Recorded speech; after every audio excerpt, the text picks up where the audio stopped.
Bismillahirrahmanirrahim. Assalamualaikum warahmatullahi wabarakatuh. Mga kapatid, tatalakayin ko ngayon ang kasinungalingan po ng mga Seventh-day Adventist. Bakit ay palaging Seventh-day Adventist ang aking tinatalakay? Ay alang-alang naman itatalakay ko yung mga relihiyon nga ang pinakailalim nila ay hindi ko alam. Supposing, Katoliko, ay pwede ko namang kaysa sabihin, pero for the surface lamang. Iglesia ni Cristo, pwede ko naman pag-uusapan yung Iglesia ni Cristo, surface lamang. Pero Seventh-day Adventist ay malalim alam ko dahil nagmula ako diyan. Ngayon po ay December 9, 2022.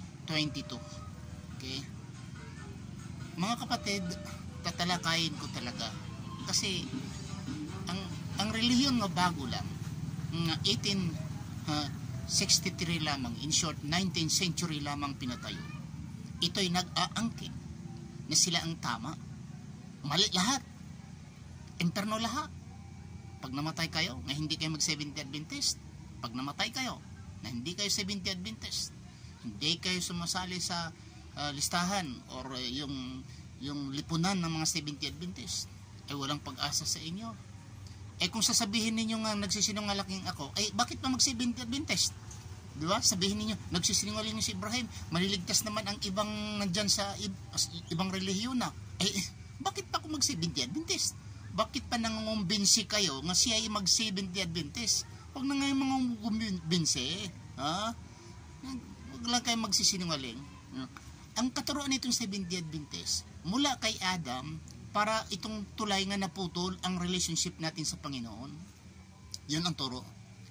At nadugtong lamang yung sa kapanahonan ni Jesucristo, nadugtong lamang sa dugo ito ni Jesucristo.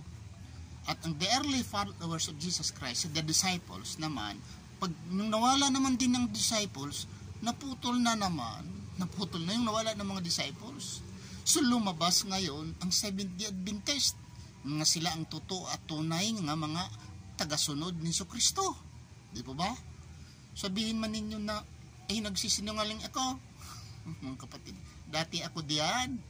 Pag hindi sa Seventh-day Adventist, hindi ka magpadoktrina. Noon 27 doctrines pa Ngayon 28 na. Sa kapanahunan ko, ang cross ay talagang kinokontra. Ang cross ay simbolo sa mga satanism.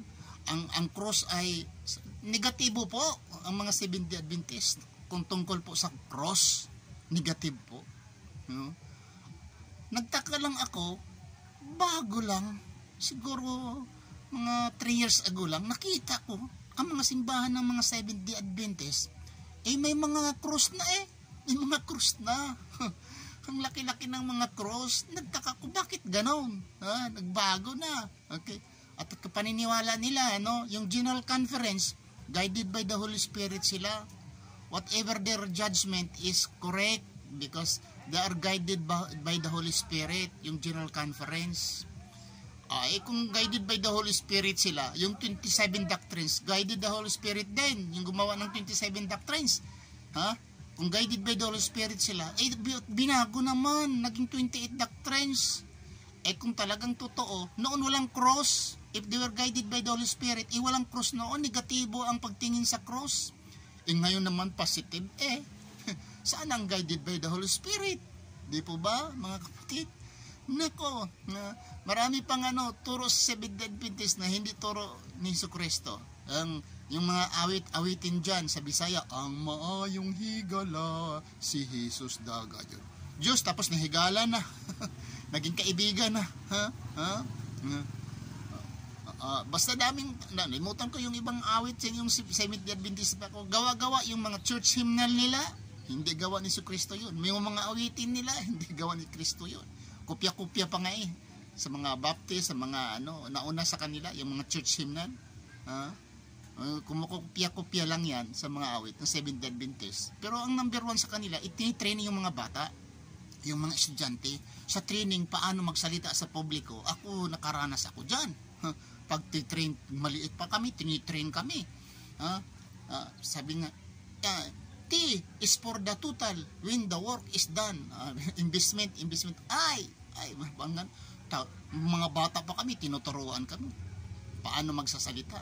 Bilib ako niyan, yung training sa Seventh Adventist. Pero ang kuan naman, puno ng kasinungalingan. Yung mga istorya na binigay sa mga kabataan ay mga fake story. Yung bata pa ko, Allah, ko kasi may istorya nga tungkol sa mga bata. Arab palagi nga. Natandaan ko doon sa Maraga, Kiblawan, Davao del Sur. Maliit pa ko, talagang nakinig kami pagbata at maraming ang magandang istorya. Dito ko lang naalaala ngayon, Muslim na ako, yung mga istorya pala noon, mga fictitious pala yun, tinuturo sa mga bata. Ano naman. Dito lang po mga kapatid, ito konti-konti lang po, ibisto ko, ipasingaw ko itong mga kasinungalingan ng Seventh Adventist at ang mga gawain nila po, masalungat po sa katuruan ng Diyos dahil tayo magsasalita ng totoo at mag-istorya ng mga totoo. Ang mga bata ating ititrain sa mga totoong mga salita at mga istorya, hindi yung gawa-gawa mga fictitious. Maraming salamat. Subhanakallah Allahumma bihamdika asyhadu an la ilaha illa anta astaghfiruka wa atubu ilaik. Assalamu alaikum warahmatullahi wabarakatuh.